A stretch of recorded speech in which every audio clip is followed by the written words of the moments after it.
भारत के ऊपर हमला कर दिया, एटलीस्ट आर्थिक इकोनॉमिक हमला कर दिया है। पिछले हफ्ते भारत की एक शिप पे अटैक किया गया था। अब खबर आई है कि उसने इंडिया बाउंड शिप आ रही थी, उसके ऊपर अटैक किया, उसको सीज कर लिया गया है।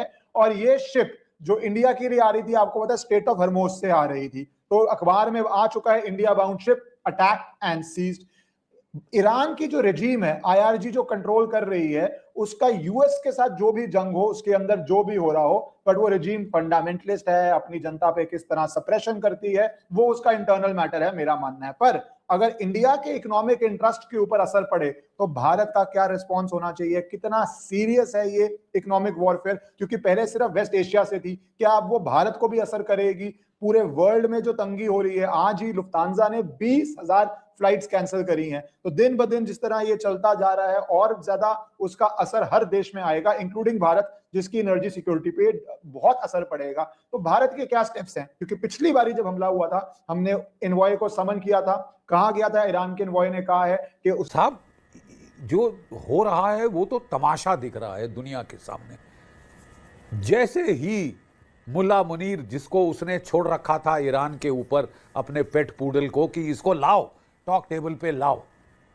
और जैसे ही सीज फायर लेबनान में हुआ, ईरान ने कहा ठीक है हम टॉक्स के लिए तैयार हैं, हम स्ट्रेट ऑफ हॉर्मुज खोल रहे हैं। मुल्ला मुनीर ने इन्फॉर्म किया, मेरे आका जहाँपना, घुटनों पे ला दिया आपने ईरान को, माई बाप घुटनों पे ला दिया, रो रहे हैं सर, रो रहे हैं, मैंने कराया, मैंने कराया है। डोनाल्ड ट्रंप तो साहब पगला गए, ट्वीट पे ट्वीट पे ट्वीट, वॉर डांस भांगड़ा शुरू कर दिया कि हाँ देखो ईरान को मैं घुटनों पे ले आया हूं, ईरान स्ट्रेट ऑफ हॉर्मुज खोल रहा है। हो गई, मुंह से झाग निकल गई ईरान की, लेकिन मैं ये जो ब्लॉकेड है ये नहीं खोलूंगा। ये जो पैसा देने की बात, भूल जाओ ईरान, तुम्हारा जितना पैसा 8.3 अरब डॉलर हमने खसोटा हुआ है, एक ने आप पैसा नहीं देंगे जब तक साइन नहीं करोगे सरेंडर डॉटेड लाइन पे। सर, सरेंडर के लिए पहले आपको युद्ध जीतना होता है।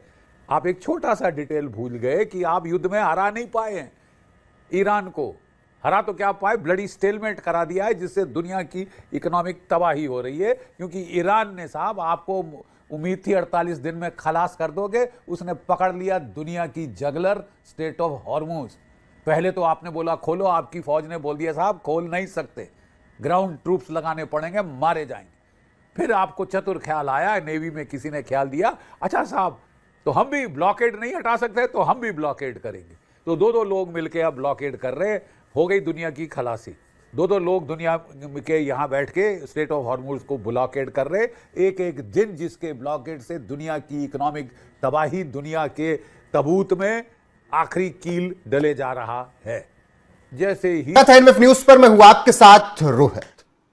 स्ट्रेट ऑफ हॉर्मुज पर एक बार फिर से अंधाधुंध फायरिंग हुई है और इस फायरिंग में 3 जहाजों को निशाना बनाया गया है। एक जहाज भारत का भी बताया जा रहा है जो गुजरात आ रहा था। इसके अलावा लाइबेरिया और पनामा के झंडे वाले जहाजों को भी स्ट्रेट ऑफ हॉर्मुज पर आईआरजीसी ने निशाना बनाया है।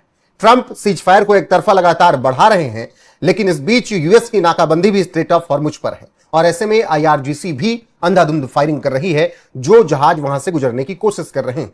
अब इस पूरे मामले पर विस्तार से चर्चा करेंगे। मेरे साथ इस वक्त वरिष्ठ पत्रकार पंकज प्रसून है। पंकज जी, कुछ दिन पहले भारत के जहाज पर फायरिंग हुई थी और आज एक बार फिर से 3 जहाज पर फायरिंग, जिसमें से एक भारत का बताया जा रहा है जो गुजरात आ रहा था। स्काई न्यूज फॉक्स की रिपोर्ट कहती है कि 3 जहाज पर फायरिंग हुई। भारत वाला जो जहाज है उसे वापस ईरानियन वाटर में ले जाया जा रहा है। उन लोगों ने चारों तरफ से घेर लिया है, ले जा रहे हैं। बड़ा फिल्मी टाइप का चल रहा है। मैं आपको बताता हूं कैसे। डोनाल्ड ट्रंप पहला दिन कहते हैं कि इतना बम मारेंगे, इतना बम मारेंगे कि स्टोन एज में पहुंच जाओगे। ईरान कहता है जा रहे, तुम्हारा कोई वैल्यू है? फिर कहते हैं कि हम बहुत बड़ी तैयारी कर रहे हैं, ईरानियन सिविलाइजेशन को मिटा देंगे। ईरान कहता है जा रहे, तुम्हारा कोई वैल्यू है? फिर कहते हैं कि हमारा डेलीगेशन पाकिस्तान जा रहा है बातचीत करने, अगर बातचीत नहीं किया तो बहुत गंभीर परिणाम भुगतने होंगे। ईरान कहता है जा रहे, हम थोड़ी ना जाएंगे पाकिस्तान। पाकिस्तान आ गए, फिर ईरान नहीं आया। ईरान ने फायरिंग शुरू कर दी स्ट्रेट ऑफ हॉर्मुज में जहाजों को, कहा कंप्लीट ब्लॉकेड। और अंत में ट्रंप कहते हैं कि पाकिस्तान के रिक्वेस्ट पर मैं सीज फायर बढ़ा रहा हूं। तो बोल तो ऐसे जैसे पाकिस्तान से लड़ रहे हैं कि पाकिस्तान के रिक्वेस्ट पे। कुल मिलाकर डोनाल्ड ट्रंप लड़ना ही नहीं चाह रहे हैं। आप देखिएगा, उसकी इच्छा ही नहीं है लड़ने की। और यह बात ईरान समझ गया और ईरान इसलिए चुपचाप खामोश है, इसका कोई बात का वैल्यू ही नहीं दे रहा है। तुम जो भी धमकी दो, और हालत यह हो गई है कि डोनाल्ड ट्रंप धमकीबाज धमकी पर हो गए हैं। एक ट्रूथ लिखते हैं, उस पर कोई रिएक्शन नहीं आता तो दूसरा ट्रूथ लिखते हैं। वो ट्रूथ उनका सोशल मीडिया का नाम है, वो सच्चाई मत समझिएगा। और वो सुबह दोपहर शाम सिर्फ ट्रूथ पे लिख रहा है, कोई उसके बाद का वैल्यू दे ही नहीं रहा है। ईरान को जो करना वो कर रहा है। ईरान कह रहा है कि आ ना मार बम, उसके बाद बताते हैं। किसके रिक्वेस्ट पर काहे सीज फायर बढ़ाया? हम बोले थे बढ़ाने के लिए, आजा भिड़ जा। तो कह रहे हैं कि शहबाज शरीफ। हकीकत यह है कि डोनाल्ड ट्रंप निकले कैसे इस युद्ध से, कोई रास्ता ही नहीं सूझ रहा, और ईरान रास्ता दे भी नहीं रहा है। ईरान की सिर्फ 3 मांगे हैं कि जितना बम बरसाए हो सबका मुआवजा दो, दूसरा वादा यह करो कि आइंदा कभी हम पे बम नहीं मारोगे, और तीसरा कि हमारे बड़े नेताओं को तो मारा है, वादा करना होगा कि हम जो यूरेनियम इनरिचमेंट कर रहे थे वो करते रहेंगे। अब ये तीनों कैसे मान लेगा तो फंस जाएगा। तो मिडिल ईस्ट के समंदर से एक ऐसी खबर आ रही है जिसने भारत की चिंताएं बढ़ा दी है। सनमार हेराल्ड के बाद ईरान ने दूसरे भारतीय शिप पर भी हमला बोल दिया है। न सिर्फ फायरिंग बल्कि इस बार तो IRGC ने पूरा का पूरा शिप ही जब्त कर लिया है। आखिर भारत को अपना सबसे खास बताने वाला ईरान इंडियन शिप्स के साथ ऐसा क्यों कर रहा है? होर्मुज की लहरों पर आज कोहराम मचा है। भारतीय जहाज न केवल गोलियों का शिकार हुआ है बल्कि एक बहुत बड़ी डिजिटल ठगी की साजिश का खुलासा भी हुआ है, जिसका सच आज हम आपके सामने लेकर आए हैं। सबसे पहले बात करते हैं आज की सबसे बड़ी खबर की। होर्मुज के रास्ते से भारत आ रहे जहाज पर ईरान ने हमला करके उसे जब्त कर लिया। ईरान की रेवोल्यूशनरी गार्ड कॉर्प्स यानी IRGC ने कुल 2 जहाजों को जब्त किया है, जिनका नाम है MSC फ्रांसिस्का और एपामिनोंडास। इन दोनों ही शिप्स को जबरन जब्त कर लिया गया। आखिर क्यों? क्या उनके पास परमिट नहीं था? क्या उन्होंने किसी नियम का उल्लंघन किया था, या ईरान जानबूझकर भारतीय शिप्स को निशाना बना रहा है? ईरान ने आरोप लगाया है कि ये जहाज नेविगेशन सिस्टम के साथ छेड़छाड़ कर रहे थे, लेकिन मामला सिर्फ यहाँ तक सीमित नहीं है।